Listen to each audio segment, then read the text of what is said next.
Hello students, आप पढ़ रहे हैं कार्बन परिवार के तत्वों के बारे में।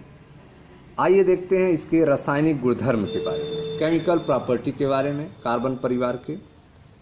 तो पहले देखते हैं ऑक्सीकरण अवस्था तथा रासायनिक अभिक्रियाशीलता की प्रवृत्ति के बारे में। कार्बन परिवार के तत्वों की ऑक्सीकरण अवस्था क्या होती है तथा उनकी रासायनिक अभिक्रियाशीलता की प्रवृत्ति क्या होती है, इसके बारे में हम पहले चर्चा कर रहे हैं। समूह 14 के तत्वों के बाह्यतम कोश में 4 इलेक्ट्रॉन होते हैं। समूह 14 के तत्वों के बाह्यतम कोश में 4 इलेक्ट्रॉन होते हैं। इन तत्वों द्वारा सामान्यतः +4 तथा +2 ऑक्सीकरण अवस्था दर्शाया जाता है। ठीक है, समूह 14 के तत्वों के बाह्यतम कोश में 4 इलेक्ट्रॉन होते हैं। इन तत्वों के द्वारा सामान्यतः +4 तथा +2 ऑक्सीकरण अवस्था दर्शाया जाता है। कार्बन ऋणात्मक ऑक्सीकरण अवस्था भी प्रदर्शित करता है। कार्बन जो है ऋणात्मक ऑक्सीकरण अवस्था भी प्रदर्शित करता है। चूंकि प्रथम 4 आयनन एंथैल्पी का योग अति उच्च होता है। प्रथम 4 आयनन एंथैल्पी का योग जो है अति उच्च होता है, अतः +4 ऑक्सीकरण अवस्था में अधिकतर यौगिक सहसंयोजक प्रकृति के होते हैं। +4 ऑक्सीकरण अवस्था में अधिकतर यौगिक जो हैं सहसंयोजक प्रकृति के होते हैं। इस समूह के गुरुत्तर तत्वों में जर्मेनियम स्टेनस लेड क्रम में +2 ऑक्सीकरण अवस्था प्रदर्शित करने की प्रवृत्ति बढ़ती जाती है। सहसंयोजक कोश में NH2 इलेक्ट्रॉन के बंधन में भाग लेने के कारण यह होता है कि इन 2 ऑक्सीकरण अवस्थाओं का सापेक्षिक स्थायित्व वर्ग में परिवर्तित होता है। ठीक है, सहसंयोजक कोश में NH2 इलेक्ट्रॉन के बंधन में भाग नहीं लेने के कारण, जो NH2 इलेक्ट्रॉन है यह बंधन में भाग नहीं लेता है, नहीं लेने के कारण यह होता है कि इन 2 ऑक्सीकरण अवस्थाओं का सापेक्षिक स्थायित्व जो है वर्ग में परिवर्तित होता है। ठीक है, आप पढ़ रहे हैं रासायनिक गुणधर्म के बारे में। इसमें आपको पहला बताया जा रहा है ऑक्सीकरण अवस्था और रासायनिक अभिक्रियाशीलता की प्रवृत्ति के बारे में। समूह 14 के तत्वों के बाह्यतम कोश में 4 इलेक्ट्रॉन होते हैं। इन तत्वों द्वारा सामान्यतः +4 तथा +2 ऑक्सीकरण अवस्था दर्शाया जाता है। ठीक है, कार्बन ऋणात्मक ऑक्सीकरण अवस्था भी प्रदर्शित करता है। चूंकि प्रथम 4 आयनन एंथैल्पियों का योग जो है अति उच्च होता है, अतः +4 ऑक्सीकरण अवस्था में अधिकतर यौगिक सहसंयोजक प्रकृति के होते हैं। इस यौगिक के गुरुत्तर तत्वों में, इस समूह के गुरुत्तर तत्वों में अर्थात जर्मेनियम स्टेनस लेड क्रम में +2 ऑक्सीकरण अवस्था प्रदर्शित करने की प्रवृत्ति बढ़ती जाती है। सहसंयोजक कोश में NH2 इलेक्ट्रॉन के बंधन में भाग नहीं लेने के कारण यह होता है कि इन 2 ऑक्सीकरण अवस्थाओं का सापेक्षिक स्थायित्व वर्ग में परिवर्तित होता है। कार्बन तथा सिलिकॉन मुख्यतः +4 ऑक्सीकरण अवस्था प्रदर्शित करते हैं। कार्बन तथा सिलिकॉन जो हैं यह मुख्यतः +4 ऑक्सीकरण अवस्था प्रदर्शित करते हैं। जर्मेनियम की +4 ऑक्सीकरण अवस्था अस्थायी होती है, जबकि कुछ यौगिकों में +2 ऑक्सीकरण अवस्था भी मिलती है। ठीक है, तो कार्बन तथा सिलिकॉन मुख्यतः +4 ऑक्सीकरण अवस्था प्रदर्शित करते हैं। जर्मेनियम की +4 ऑक्सीकरण अवस्था अस्थायी होती है, जबकि कुछ यौगिकों में +2 ऑक्सीकरण अवस्था भी मिलती है। टिन ऐसी दोनों अवस्थाओं में यौगिक बनाता है। +2 ऑक्सीकरण अवस्था में टिन अपचायक के रूप में काम करता है। +2 ऑक्सीकरण अवस्था में लेड के यौगिक अस्थायी होते हैं, जबकि इसकी +4 अवस्था जो है प्रबल ऑक्सीकारक होती है। ठीक है, टिन जो है ऐसी दोनों अवस्थाओं में यौगिक बनाता है। +2 ऑक्सीकरण अवस्था में टिन अपचायक के रूप में कार्य करता है। +2 ऑक्सीकरण अवस्थाओं में लेड के यौगिक अस्थायी होते हैं, जबकि इसकी +4 अवस्था जो है प्रबल आक्सीकारक है। चतुर्संयोजी अवस्था में अणु के केंद्रीय परमाणु पर 8 इलेक्ट्रॉन होते हैं। चतुर्संयोजी अवस्था में अणु के केंद्रीय परमाणु पर 8 इलेक्ट्रॉन होते हैं। उदाहरणार्थ CCl4। इलेक्ट्रॉन परिपूर्ण अणु होने के कारण, इलेक्ट्रॉन परिपूर्ण अणु होने के कारण सामान्यतः इलेक्ट्रॉन ग्राही या इलेक्ट्रॉन दाता स्पीशीज की अपेक्षा इनसे नहीं की जा सकती है। ठीक है।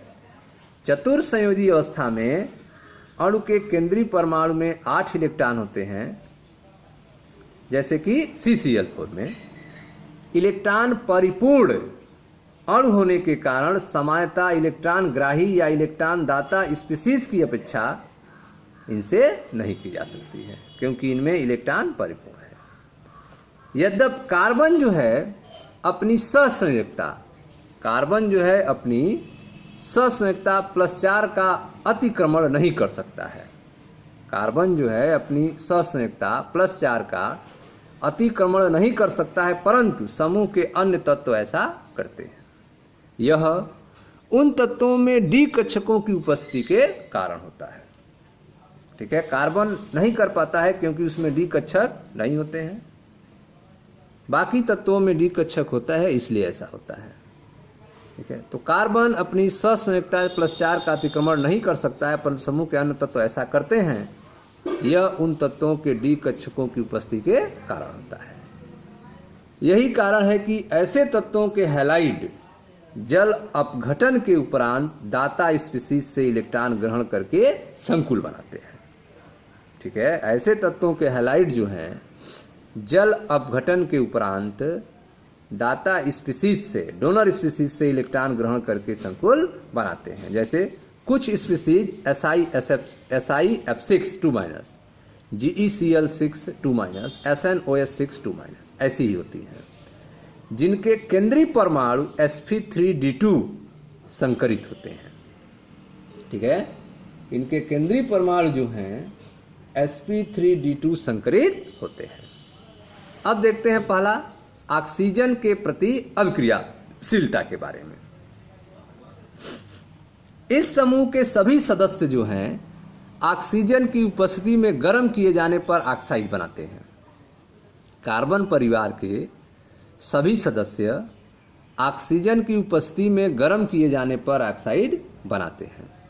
ये मुख्यतः 2 प्रकार के होते हैं, मोनो ऑक्साइड और डाई ऑक्साइड। इनके सूत्र क्रमशः MO और MO2 होते हैं। SiO जो कि मोनो ऑक्साइड है सिलिकॉन का, अस्थायित्व तो केवल उच्च ताप पर होता है। SiO सिलिकॉन ऑक्साइड का अस्तित्व जो है केवल उच्च ताप पर होता है। उच्च ऑक्सीकरण अवस्था वाले ऑक्साइड निम्न ऑक्सीकरण अवस्था वाले ऑक्साइड की तुलना में अम्लीय प्रकृति के होते हैं। उच्च ऑक्सीकरण अवस्था वाले ऑक्साइड निम्न ऑक्सीकरण अवस्था वाले ऑक्साइड की तुलना में अम्लीय प्रकृति के होते हैं। डाई ऑक्साइड जैसे कि carbon dioxide, silicon dioxide, germanium dioxide अम्लीय होते हैं, जबकि SnO2, PbO2 उभयधर्मी प्रकृति के होते हैं। मोनोऑक्साइड में कार्बन मोनोऑक्साइड उदासीन होता है, जबकि जर्मेनियम मोनोऑक्साइड अम्लीय और स्टेनस मोनोऑक्साइड और लेड मोनोऑक्साइड उभयधर्मी होते हैं। ठीक है। आगे देखते हैं जल के प्रति क्रियाशीलता के बारे में। कार्बन, सिलिकॉन तथा जर्मेनियम जल के द्वारा प्रभावित नहीं होते हैं। कार्बन, सिलिकॉन तथा जर्मेनियम जो हैं जल के द्वारा प्रभावित नहीं होते हैं, जबकि टिन जो है भाप को वियोजित कर डाई ऑक्साइड बनाता है और डाई हाइड्रोजन गैस देता है।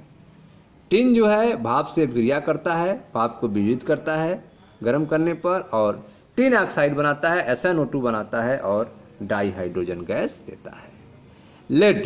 लेड जल से अप्रभावित रहता है।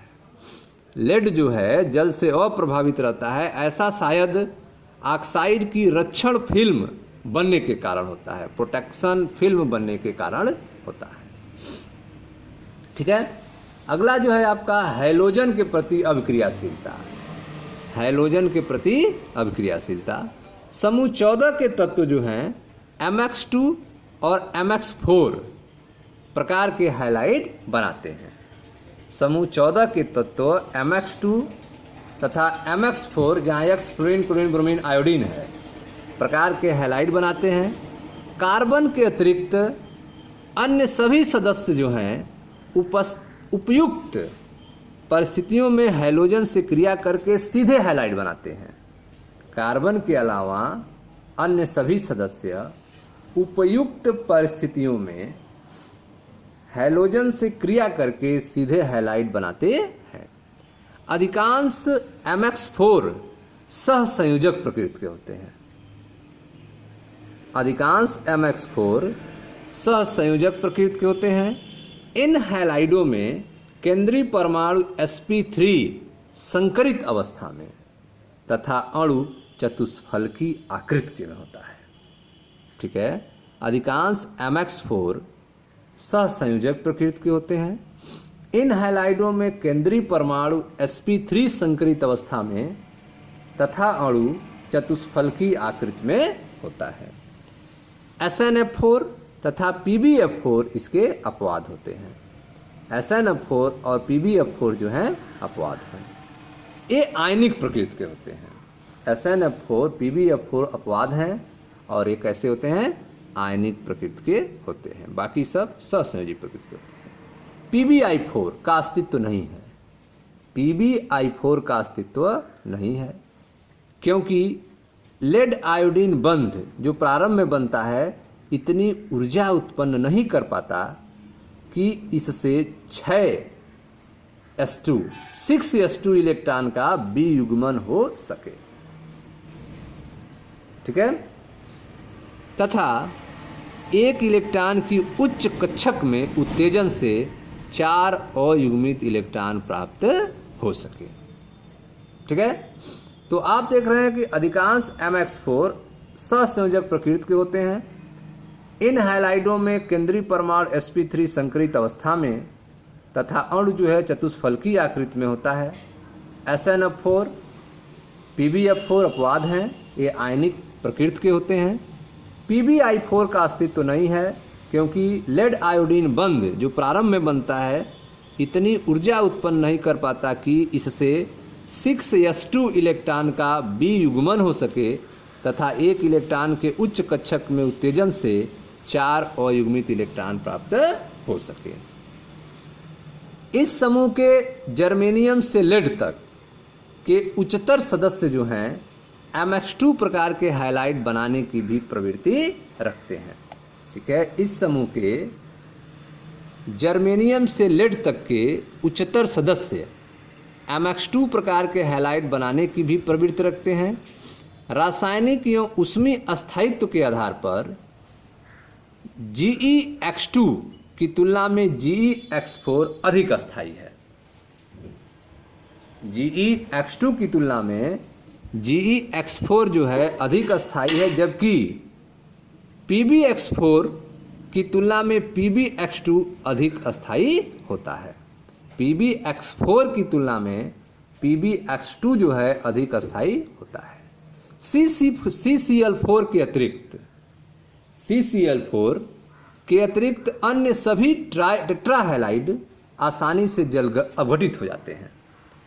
कार्बन टेट्राक्लोराइड के अलावा अन्य सभी ट्राईहैलाइड जो हैं आसानी से जल अवघटित हो जाते हैं। क्यों? क्योंकि केंद्रीय परमाणु जल के ऑक्सीजन परमाणु से डी कक्षक में एकाकी इलेक्ट्रॉन युग्म ग्रहण कर सकते हैं। ठीक है। तो रासायनिक इस समूह के जर्मेनियम से लेड तक के उच्चतर सदस्य जो हैं MX2 प्रकार के हैलाइड बनाने की भी प्रवृत्ति रखते हैं। रासायनिक एवं ऊष्मीय अस्थायित्व के आधार पर GeX2 की तुलना में GeX4 अधिक अस्थायी होता है, जबकि PbX4 की तुलना में PbX2 अधिक अस्थायी होता है। CCl4 के अतिरिक्त अन्य सभी टेट्राहैलाइड आसानी से जल अवघटित हो जाते हैं, क्योंकि केंद्रीय परमाणु जल के ऑक्सीजन परमाणु से डी कक्षक में एकाकी इलेक्ट्रॉन युग्म ग्रहण कर सकते हैं। SiCl4 का उदाहरण लेकर जल अपघटन प्रक्रिया को समझा जा सकता है। सिलिकॉन टेट्राक्लोराइड का उदाहरण लेकर जल अपघटन प्रक्रिया को समझा जा सकता है यदि, ठीक है, यदि सिलिकॉन के डी कक्षक में जल के एकाकी इलेक्ट्रॉन युग्म ग्रहण करके सिलिकॉन टेट्राक्लोराइड प्रारंभिक तौर पर जल अपघटित होता है तो अंततः सिलिकॉन टेट्राक्लोराइड इस प्रकार सिलिकॉन हाइड्राइड में जल अपघटित हो जाता है। ठीक है, तो आप देख सकते हैं यहाँ पे सिलिकॉन टेट्राक्लोराइड है जो जल से अभिक्रिया कर रहा है, HCl अलग हो रहा है, ठीक है, OH जुड़ जा रहा है इससे और फिर जो है यह जल अपघटित होकर सिलिसिक अम्ल बना रहा है, सिलिसिक अम्ल का निर्माण कर रहा है। ठीक है स्टूडेंट्स, यह थे रासायनिक गुण के बारे में। Thank you.